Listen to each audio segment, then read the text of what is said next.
Back to political predictions. As you can tell by the title, this video is going to be about my ranking for Kamala Harris's vice presidential selection. So, as you all know, Joe Biden dropped out on July 21st, 1 week ago today, and Kamala Harris has since taken over as the presumptive Democratic nominee.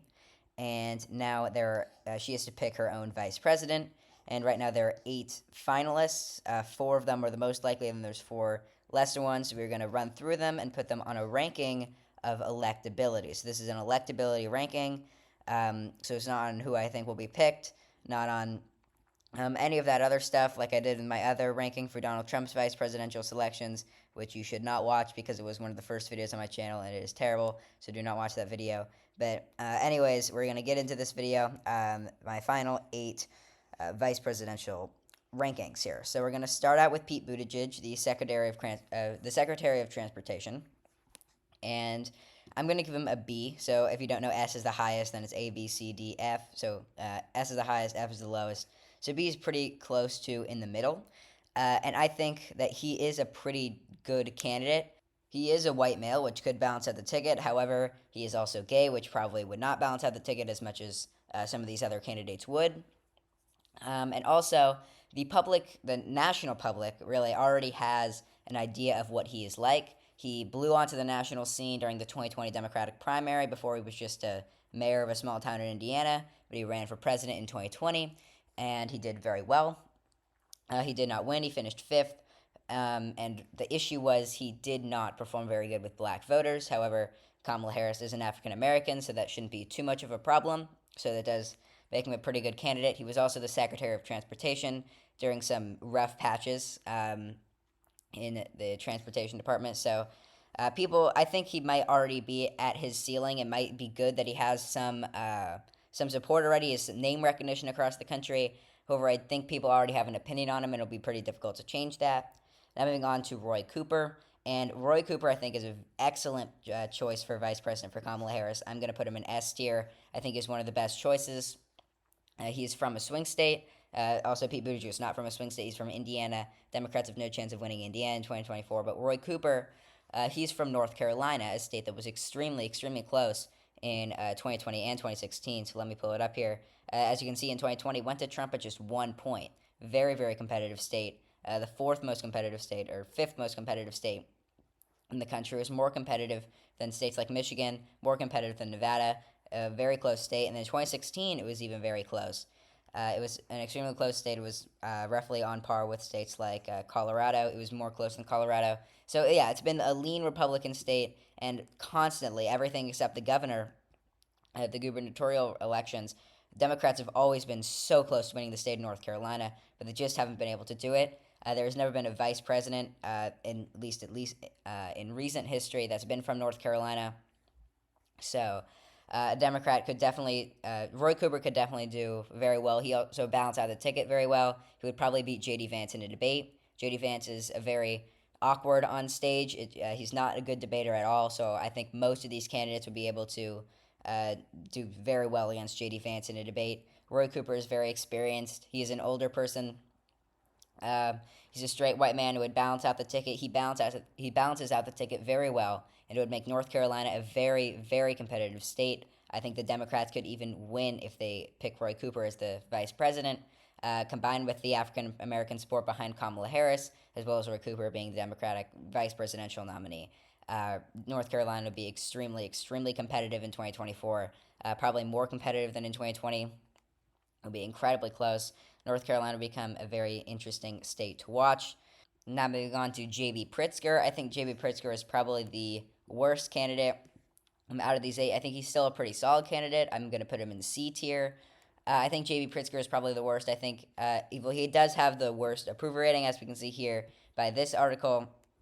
J.B. Pritzker has very low name recognition, which could be good, could be bad. It's really hard to say, but even among Democrats, he only has a plus 9.3% approval rating. Not good at all. He's the governor of Illinois, and he also is the worst among the general population, and negative of 5.8%, which is pretty solid on the national level, but again, he has almost no name recognition. It's hard to really say where he lies here.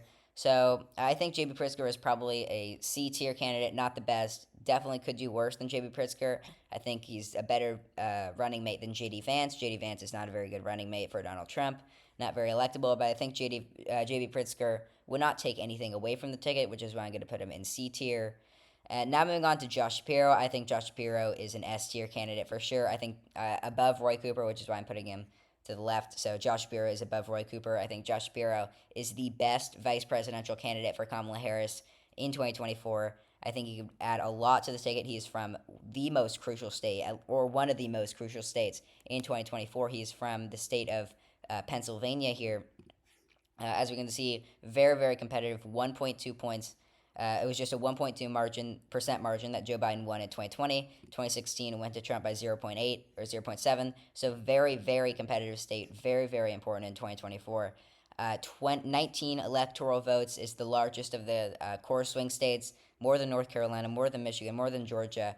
Pennsylvania will be an incredibly, incredibly important state. And Josh Shapiro is extremely, extremely popular here. And Josh Shapiro is also very well spoken. I think he'll do very good in debates against JD Vance. I think JD Vance would be completely crushed against Josh Shapiro in a debate. Josh Shapiro would completely destroy JD Vance. So that's definitely a plus for Josh Shapiro, although I think a lot of these candidates could do very well against JD Vance, as I said before. And Josh Shapiro will also have an effect on the Midwest. Also, he is a straight white male, so that does balance out the ticket quite a bit. We can see here, I think it'll definitely help in states like Michigan, Wisconsin, the upper Rust Belt, even Ohio, Iowa. These states won't matter as much, but Wisconsin and Michigan in particular, I think will have an effect on these two. Being from Pennsylvania, which is its neighbor, I think Pennsylvania will definitely, or Josh Shapiro will definitely have an effect outside of Pennsylvania in the Rust Belt area.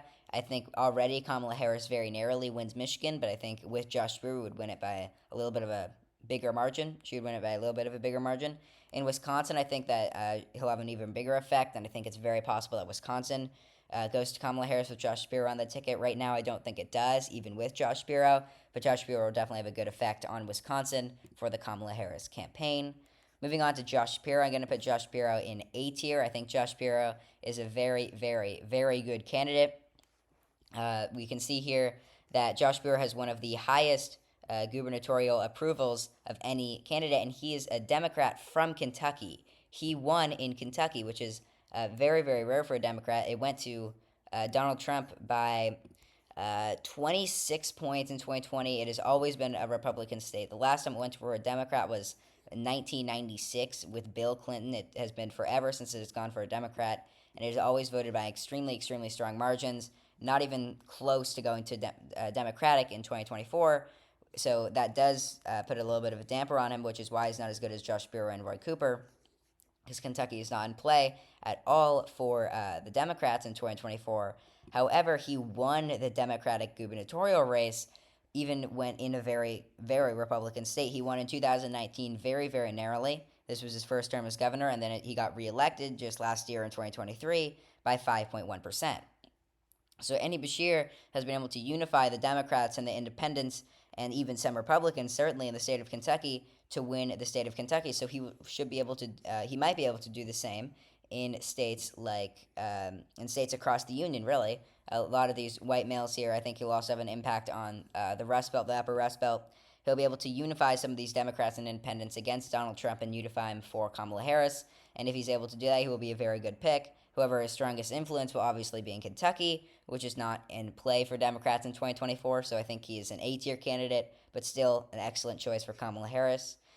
Moving on to Gretchen Whitmer, I think Gretchen Whitmer is also an A-tier candidate.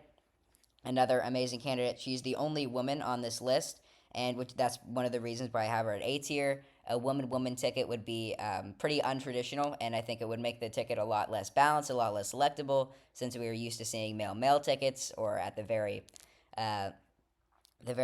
most male-female or female-male tickets, like we saw in 2016 with Hillary Clinton, 2020 with Joe Biden.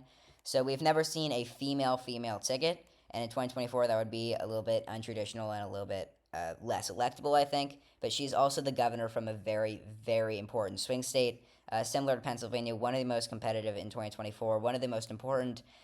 Michigan went by just 2.8% in 2020. In 2016, it went to Trump. It was one of the three states that Donald Trump flipped from the blue wall. So Michigan will be a very, very important state in 2024, and I think that Michigan becomes much, much easier for Kamala Harris to win with Gretchen Whitmer as the vice president. I think it could go by a 3 or maybe even 4% margin. Gretchen Whitmer is fairly popular in the state of Michigan. She's becoming more well known. She's known as a Democrat rising star. So Gretchen Whitmer would definitely be a very good pick. However, because she is a woman, that would make her a little bit less electable because it would be a more untraditional ticket. Moving on to Tim Walz, I'm going to put Tim Walz in B tier. I think Tim Walz is definitely a pretty good candidate, but I don't think he's the best. He's a very, very progressive candidate, similar to like Bernie Sanders even. And a lot of these very progressive companies and super PACs want Kamala Harris to pick Tim Walz as her running mate, and he's definitely on the short list. He didn't used to be. He's now definitely a contender to be the vice president, and I think he could definitely help. He's the governor of Minnesota. He could help in Minnesota, but Minnesota should go to Kamala Harris. Like, with Joe Biden, it probably could have definitely gone to Donald Trump. It would have been he would have been a much better pick there, but that was going to be Kamala Harris. Anyway, so I think Tim Walz would be an all right pick. I think he definitely takes support away from the very far left candidates, Jill Stein and Cornel West, who are on the far left. And these candidates are doing better than they did in 2020. Cornel West and Jill Stein, they were both part of the Green Party. They're both very far left. They have about 4% combined, I'd say. So he could probably take 1 or 2 points away combined from those left-leaning candidates, which would be a very big boost. 1 or 2% is very big. However, I don't think he really has the. That is an ad. Sorry about that. I don't think he has much of an appeal to these moderate voters, moderate Democratic voters, moderate independent voters. So I don't think Tim Walz would be the best pick. I think still a pretty good pick. Again, all of these candidates are very good picks. So now we're going to move on to the final vice presidential candidate, Mark Kelly. And Mark Kelly, I'm really debating on whether I want to put him at the bottom of C tier or the top of A tier. And I think I'm going to put him at the bottom of S tier, or not C tier, S tier, which is the highest tier. I think Mark Kelly is another outstanding vice presidential selection for Kamala Harris. He is from a swing state. He's the senator of Arizona. As we can see here in 2022, he won by 4.9% in Arizona, which was the state in 2020 that voted for Joe Biden by just 0.3%, so that it is an improvement there. So he has done pretty good. He is also an extremely, extremely popular candidate. He's the only one of the vice presidential candidates for Kamala Harris that has an above water approval rating among the general public. This is not just Democrats. This is everyone. This is the plus 2% favorability, and that is a 42.7% average name ID. 42% of the country knows him, which is more than everyone except Pete Buttigieg and Gretchen Whitmer, which makes sense. So Mark Kelly is very good on that front. However, still only 42% of the nation knows him. And he's also doing very well among Democrats. About half the Democrats know who he is. And he has a plus 35.3% favorability score.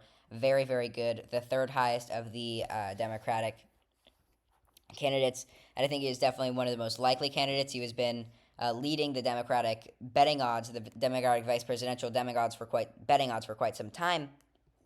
And now he's fallen behind Josh Shapiro, but Mark Kelly is still one of the most likely, or if not the most likely candidate to be picked. Right now, I would say Josh Shapiro is the most likely, but Mark Kelly, very, very likely to be Democratic vice presidential nominee. So Mark Kelly is definitely a good pick. However, he is from Arizona, which is a border state, and he does have more conservative views on immigration and the border wall. He wants to strengthen the border, which would make him a lot less likely to be attacked by Donald Trump on that issue. However, it is a divisive issue, and among Democrats, it is definitely an unpopular opinion among Democrats, which is why I think he could struggle, especially on these more very left-leaning Democrats. I think it's kind of the opposite of J.B. Pritzker. He could have more of an appeal to moderates. However, like Jill Stein, Cornel West, the two very left-leaning candidates, very far on the left, could get more support out of Kamala Harris, even though Kamala Harris is fairly progressive. I think they could get more support with Mark Kelly on the ticket. So this is my final ranking. I have Josh Shapiro at the highest, followed by Roy Cooper and Mark Kelly in S tier. Then in A tier, I have Andy Bashir and Gretchen Whitmer. B tier, Pete Buttigieg and Tim Walz. C tier, J.B. Pritzker. So all of these candidates are very good. All of these candidates are at least average or above average. C tier, I would say, is average. So I thank you all for watching. I really hope you enjoyed. I'm trying to get to 100 subscribers. We're getting really, really close. I'm at 84 subscribers. So I'm trying to get to 100 by the election. So if you guys can do that, subscribe and like if you enjoyed it. It would really mean a lot to me. It's completely free. So I'll see you all next time in the next video. Goodbye.